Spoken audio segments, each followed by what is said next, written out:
myself and another guy went to Boulder.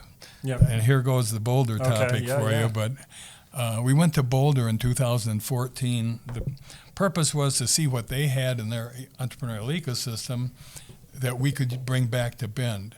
And we go there and we find out that they don't have any. We have a broader ecosystem. We have more organizations and programs that benefit entrepreneurs than Boulder does. The difference is that in scale, Boulder's, for instance, venture capital fund was $250 million. Ours was at the time $10 million. Now it's 40. Okay. But so they were deeper, but we were much broader. And also in Boulder, and I'll slow down here in just a minute. Oh, no, I love it. You got me Keep on the it coming. topic. Keep it coming. Also in Boulder, the business community and the government didn't speak.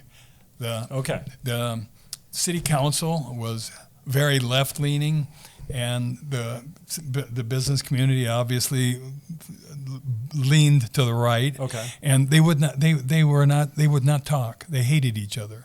And so they just didn't talk, and so they just went about their business with it. That's not the case in Bend, and obviously government and business has some by nature, some differences, but here in Bend, we work together. Sure. I mean, do you think it's that they take it for granted because, Boulder's next to a couple million person metropolitan center and they have access to all that capital? I mean, nothing is given to you here in Bend, and nobody gets a job transfer out of the blue to Bend. Everyone that's here was, self-selected. They made conscious decision to move to somewhere that maybe on paper there wasn't a job waiting for them.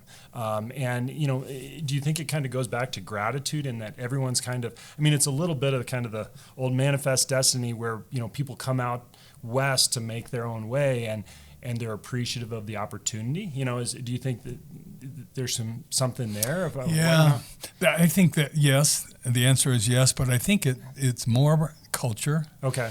And it dates back to the people that made Bend the way it started. Okay. The Bill Healy, who basically built Mount Bachelor out of nothing, right? And a visionary guy, and then Mike Hollern, who's one of my modern day heroes of Bend. And these people were all collaborative in nature, and so this